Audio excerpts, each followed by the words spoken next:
प्रणाम दोस्तों, जय हिंद, जय भारत, वंदे मातरम। मैं लोधी परमेश्वर राजपूत एक बार फिर आप सभी के सामने प्रस्तुत हूँ और आज फिर एनसीईआरटी 10th न्यूमेरिकल चल रहे थे। पार्ट 1 आप सभी के पास पहुँच चुका होगा। पार्ट 2 आज मैं इसके आगे लेके चल रहा हूँ। मैंने पहले भी कहा था कि ये जो एनसीईआरटी है 10th की इलेक्ट्रिसिटी जो चैप्टर है, लगभग 30 से 40 न्यूमेरिकल, लगभग 40 न्यूमेरिकल इसके अंदर हैं और इसे आप कर लेते हैं तो आपकी बोर्ड की काफ़ी अच्छी प्रिपरेशन हो सकती है। बाकी अदर सैम्पल पेपर्स आप ज़रूर करें, लेकिन सबसे पहले इसको ख़त्म कर लें। उसके बाद आप करेंगे तो अधिकतर जो आपके न्यूमेरिकल्स हैं उनको आप करने में सक्षम हो जाएंगे। तो चलिए शुरू करते हैं फटाफट, बहुत लंबी वीडियो ना करके। पार्ट 2 में इसको आगे बढ़ाते हैं और मैं आप सभी का स्वागत करता हूँ ज्ञान फिजिक्स के इस चैनल में। चलिए जी, तो जो पिछला हमने छोड़ा था पार्ट 1, उसमें लगभग 9 या 10 क्वेश्चन हमने करे थे। आज हम शुरू कर रहे हैं page number 212, example number 12.7। Page number 212, example number 12.7। चलिए मैं आपके सामने पढ़ता हूँ इसको। तो कहते हैं an electric lamp whose resistance is 20 ohm and a conductor of 4 ohm resistance are connected to a 6 volt battery as shown in the figure 12.9. Calculate. First part में कह रहा है the total resistance of the circuit और second part में कह रहा है the current through the circuit and C part में बोल रहा है the potential difference across the electric lamp and conductor. तो चलिए जो सर्किट बनाया हुआ है मैं उसको यहाँ पे रीड्रॉ कर रहा हूँ ताकि आप सभी उसको देख लें और उसी के अकॉर्डिंग हम क्वेश्चन को शुरू करें। तो ये सर्किट हमारे सामने गिवन है। ये बल्ब का सिंबल होता है, वहाँ पे प्रॉपर बल्ब बनाया हुआ है उन्होंने। तो ये इलेक्ट्रिकल सर्किट में बल्ब का सिंबल यूज़ मैं यहाँ पे कर रहा हूँ, ठीक है। आफ्टर दैट उसके बाद उसने की और एमीटर यूज़ किया हुआ है।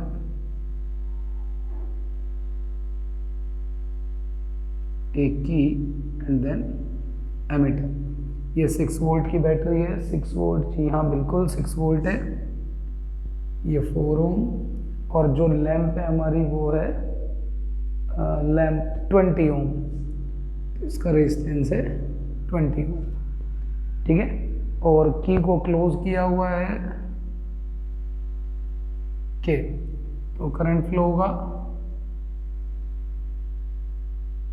पूरे सर्किट में और यहाँ पे लैंप ग्लो करेगा। ये सारी चीज़ें अलग हैं, लेकिन उसने जो फर्स्ट पार्ट पूछा सबसे पहले कह रहा है the total resistance of the circuit, circuit का टोटल रेजिस्टेंस। तो टोटल रेजिस्टेंस तो बहुत इजी है। यहाँ पे आपका लैंप और रेजिस्टेंस जो है कंडक्टर का दोनों सीरीज में है।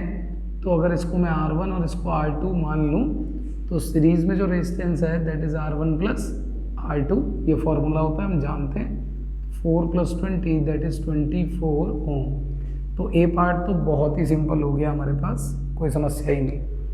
फिर बी पार्ट जो है हमारे पास वो कह रहा है the current through the circuit, current बताना है सर्किट में कितना है, ठीक है। चलिए जी, तो करंट चेक करने के लिए हमको आई फाइंड करना पड़ेगा कि पूरे सर्किट में कितना करंट फ्लो कर रहा है। तो ध्यान रखिएगा सीरीज में करंट डिवाइड नहीं होता है, करंट सेम रहता है। तो अगर आई है तो सारी जगह आई ही चलेगा।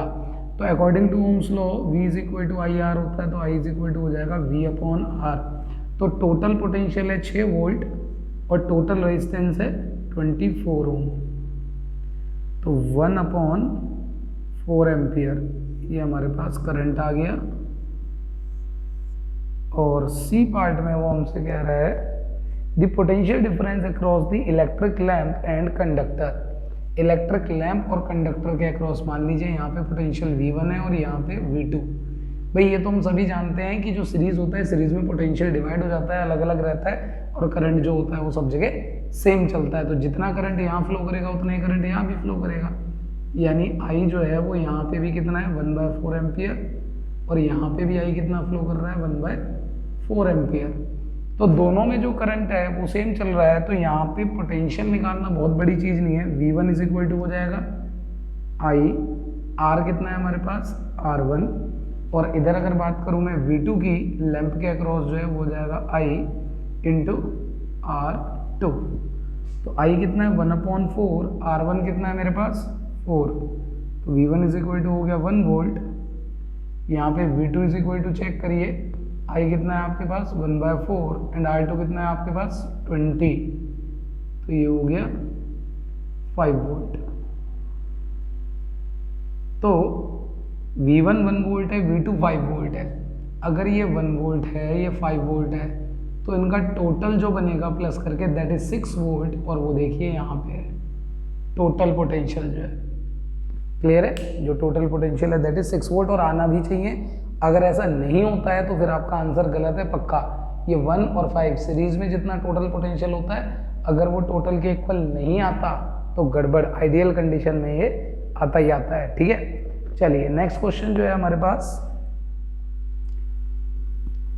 वो कह रहा है ये पेज नंबर 213 ब्लू वाले क्वेश्चन है।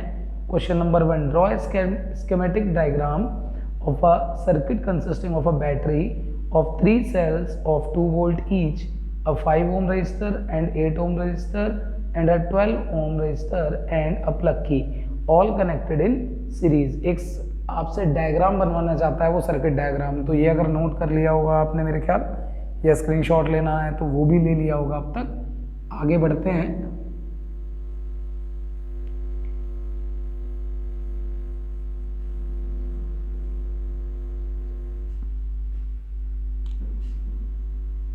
पेज नंबर है 213, क्वेश्चन नंबर, टेक्स्ट क्वेश्चन है ब्लू वाला जो है 1, जो ब्लू वाले क्वेश्चंस हैं उनकी बात कर रहा हूँ, इन टेक्स्ट वाले, ठीक है। ड्रॉ स्कीमेटिक डायग्राम, एक डायग्राम बनाना है और उसमें हमको सर्किट में क्या क्या लगाना है। बैटरी है 3 सेल वाली और 2 वोल्ट का एक सेल लगना है भाई।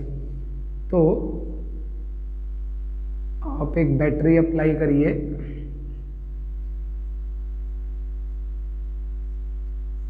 और कहता है इसका एक सेल जो है वो 2 वोल्ट, एक सेल ये वाला, एक सेल ये वाला, एक सेल ये वाला।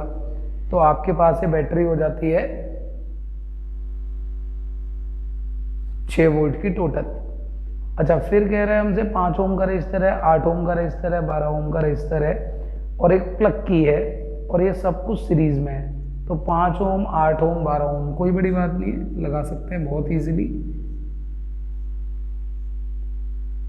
5 ओम, 8 ओम और 12 ओम का रजिस्टर। आफ्टर दैट वो कह रहा है एंड अ प्लग की, और एक प्लग की आपको इसमें कनेक्ट करनी है, ये लीजिए। तो ये सर्किट कंप्लीट हो गया हमारा जो उसने हमको बोला था। कह रहे हैं आपको 3 सेल लगाने थे, आप लगा चुके हो, 2-2 वोल्ट के 3 सेल लगा दिए, 5 ओम का रजिस्टर लगा दिया, 8 ओम का रजिस्टर, 12 ओम का रजिस्टर, एक प्लग की, और सब कुछ सीरीज में कनेक्ट है। की अभी ओपन शो की हुई है मैंने, चाहे तो आप इसे क्लोज भी शो कर सकते हैं, कोई टेंशन नहीं है, ठीक है। चलिए आगे नेक्स्ट, इसी का जो सेकंड पार्ट है, इसी का सेकंड पार्ट मैं पढ़ रहा हूँ, तो क्योंकि वो इसी से रिलेटेड है इसीलिए बस यहाँ पे मैं क्वेश्चन नंबर चेंज कर रहा हूँ, दैट इज क्वेश्चन नंबर 2। तो कह रहे हैं redraw the circuit of question number 1 putting in an ammeter to measure the current through the resistor and a voltmeter to measure the potential difference across 12 ohm resistor. वो कह रहे हैं एक तो आपको एमीटर लगाना है, ध्यान रखिएगा एमीटर हमेशा सीरीज में लगता है, तो एमीटर को हमने यहाँ लगा दिया सीरीज में। तो इसके आगे फिर वो कह रहे हैं एक वोल्ट मीटर भी आपको लगाना है 12 ओम रजिस्टर, और वोल्ट मीटर जो होता है वो हमेशा पैरेलल में लगता है। ये आपने एक वोल्ट मीटर कनेक्ट कर दिया, ठीक है। वोल्ट मीटर और एमीटर के टर्मिनल्स होते हैं, और अगर आप चाहें तो इनको शो कर सकते हैं ध्यान से, ठीक है। आगे वो कहता है what would be the readings in the ammeter and the volt meter. कहता है वोल्ट मीटर और एमीटर की रीडिंग बता दीजिए। इसका मतलब एमीटर में क्या चाहता है, वो करंट फाइंड कराना चाहता है जो आई फ्लो कर रहा है, क्योंकि वही करंट फ्लो करके आने वाला है सारे में। और वोल्ट मीटर की रीडिंग यानी इसका मतलब वो चाहता है 12 ओम वाले रजिस्टर में कितना पोटेंशियल है, 12 ओम वाला। तो इसको अगर हम V12 लिख लें तो कोई दिक्कत नहीं है, ठीक है। तो सबसे पहले तो देखिए कि टोटल पोटेंशियल जो आपने यहाँ पे अप्लाई किया हुआ है दैट इज 2, 2, 4, 2, 6, ये 6 वोल्ट हो जाता है, ठीक है। उसके बाद टोटल रेजिस्टेंस अगर आप चेक करते हैं तो टोटल रेजिस्टेंस हो जाता है 5, 8, 12। भाई सीरीज में आपका रेजिस्टेंस चेंज नहीं होता, तो R5 + R8 + R12 मैं इसी को सब स्क्रिप्ट में यूज़ कर रहा हूँ, परेशान मत होइएगा, ठीक है। तो जो सीरीज़ में हमारा रेजिस्टेंस आ जाएगा 12 और 8 20 और 5 25 ओम। तो 25 ओम आपके पास रेजिस्टेंस अवेलेबल हो गया। करंट आपके पास आना बहुत बड़ी चीज़ नहीं है, क्योंकि टोटल पोटेंशियल आपके पास अवेलेबल है, टोटल रेजिस्टेंस आपके पास अवेलेबल है। तो अब इजीली आप यहाँ से करंट फाइंड कर सकते हैं। तो टोटल करंट हो जाएगा आपके पास V/R according to Ohm's law. V है हमारे पास 6, R है हमारे पास 25, ठीक है। तो ये हो गया हमारे पास करंट 6/25 एम्पियर, और यही करंट पूरे सर्किट में फ्लो करने वाला है। हालांकि जब आप बड़ी क्लासेस में पहुंचेंगे तो आपको पता लगेगा कि यहाँ से थोड़ा करंट डिवाइड होता है, बट अभी तो आइडियल कंडीशन ही लेके चल रहे हैं कि वोल्ट मीटर कोई भी करंट ड्रॉ नहीं कर रहा। आगे जब पढ़ेंगे आप 12th में जाके तब ये आपके पास आएगा। फिलहाल के लिए आपके पास इस तरीके के न्यूमेरिकल नहीं है कि वोल्ट मीटर से करंट जाने वाला है, ठीक है। ये ideal volt meter, ideal ammeter यहाँ पे हमारे लगे हुए हैं। तो सेम करंट पूरे में फ्लो करने वाला है और यहाँ से यहाँ तक आएगा। नाउ अब अगर 12 ओम का जो रजिस्टर है, इसमें जो करंट फ्लो कर रहा है दैट इज 6/25। तो अब वो कहता है यहाँ पे पोटेंशियल मेजर करना कौन सी बड़ी बात हो गई, हमारे पास R भी है और I भी है। तो V इज इक्वल टू क्या होता है I इंटू R, कौन से वाला 12 वाला। तो V12 is equal to I into R12। I कितना है 6/25 एंड R कितना है आपके पास 12, दैट इज 72/25 वोल्ट, ठीक है। तो ये आपके पास वोल्ट मीटर की रीडिंग होगी ये जो हमारे पास है 72/25, इसको कैलकुलेट कर लीजिए, वोल्ट मीटर की रीडिंग आ जाएगी। एंड एमीटर की रीडिंग जो है वो आपके पास करंट है और वो है 6/25। तो यही रीडिंग जो करंट फ्लो करेगा वही रीडिंग होगी, यहाँ पे जो पोटेंशियल ड्रॉप होगा वही रीडिंग होने वाली है वोल्ट मीटर की, ठीक है। आगे बढ़ते हैं। नेक्स्ट है हमारे पास पेज नंबर 214, एग्जाम्पल नंबर 12.8। तो मैं पढ़ रहा हूँ, इतना आप इसको उतार लीजिए या फिर स्क्रीनशॉट लेना है तो स्क्रीनशॉट ले लें। आगे बढ़ते हैं 12.8। In the circuit diagram given in figure 12.10, suppose the resistors R1, R2 and R3 have the values 5, 10 and 30 ohm respectively, which have been connected to a battery of 12 volt. Calculate the current through the each resistor, total current in the circuit and total circuit resistance। तीन चीजें उसने हमसे find कराई हैं। तो कहता है सबसे पहले तो फिगर 12.10 हमको देखनी है। तो 12.10 अगर फिगर मैं रीड्रॉ करके दूं आपको तो वो फिगर कुछ ऐसी है, देखिए जरा।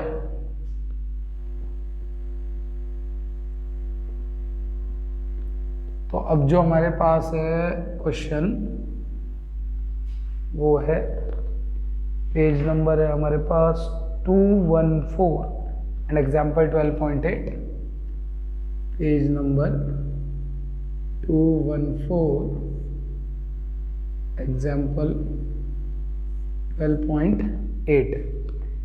तो उसने कहा सबसे पहले रेफर किया उसने डायग्राम, और डायग्राम में यहाँ आपके लिए बना रहा हूँ, और R1, R2, R3 की उसने हमको वैल्यू दी है।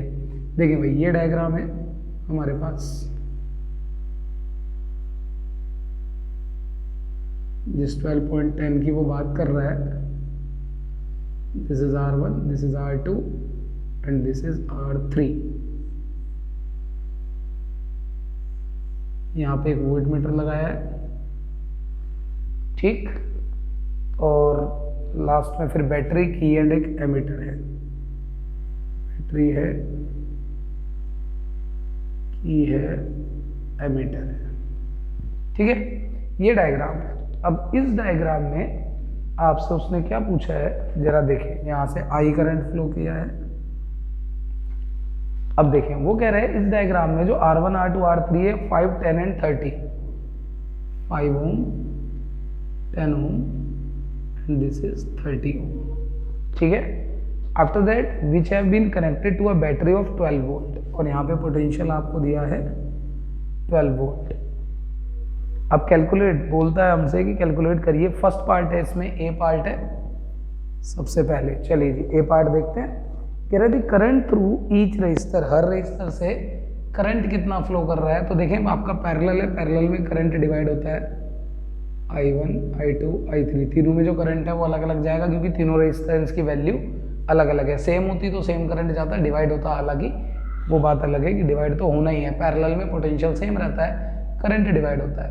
तो आप देखें यहाँ से बहुत ईजिली आप इसको कर सकते हैं क्योंकि आपका टोटल पोटेंशियल 12 वोल्ट है। अगर आप इसे पॉइंट ए और पॉइंट बी मान लें तो पॉइंट ए और पॉइंट बी इसके बीच में टोटल पोटेंशियल जो है वो 12 वोल्ट है। वही रीडिंग यहाँ भी आने वाली है, वही पोटेंशियल यहाँ भी होगा, यहाँ भी होगा और यहाँ भी होगा। यानी V1 जो होगा वो भी 12 वोल्ट। यहाँ से फिर जो आपके पास V2 आएगा, मैं इसको V2 जो होगा वो भी 12 वोल्ट होगा और यहाँ पे जो V3 होगा वो भी 12 वोल्ट।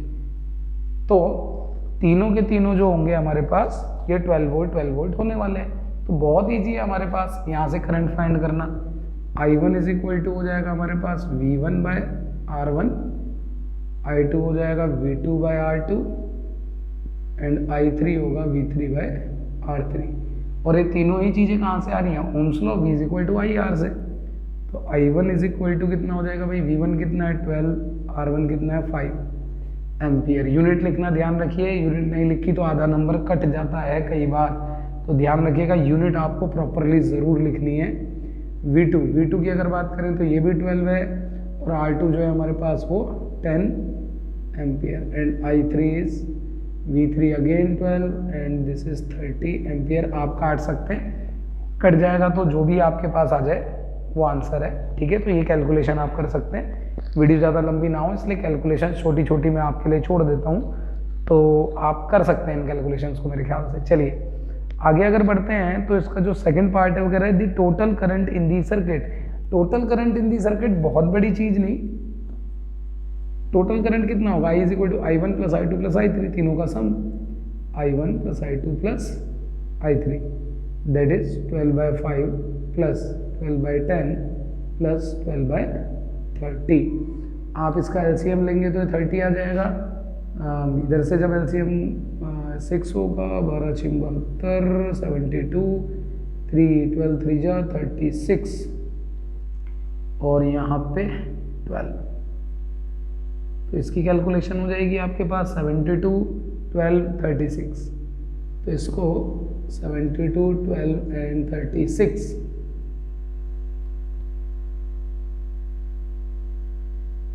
120,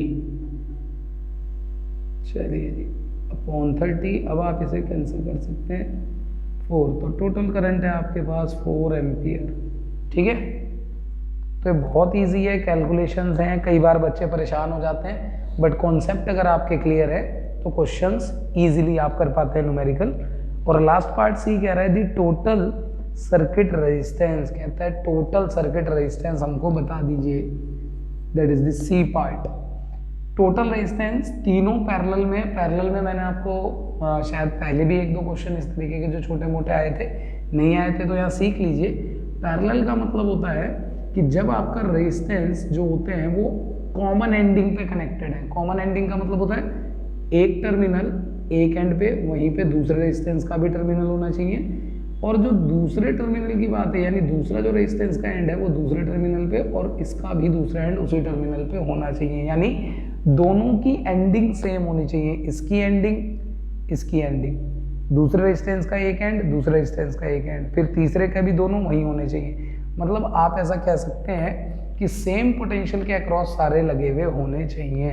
तो पैरेलल में तो बहुत सिंपल है, 1/Rp is equal to 1/R1 plus 1/R2 plus 1/R3।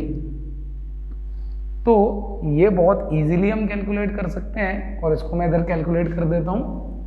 1/Rp is equal to 1/5 plus 1/10 plus 1/30। ठीक है, तो यहाँ से अगेन आपके पास एलसीएम 30 आ जाएगा, ये हो जाएगा 6 और ये 3 और ये 1, 10/30 1/3 एंड देन रेसिप्रोकल करना मत भूलिए। तो Rp is equal to parallel में जो रेजिस्टेंस होगा that is 3 ohm, total resistance जो आएगा वो 3 ओम।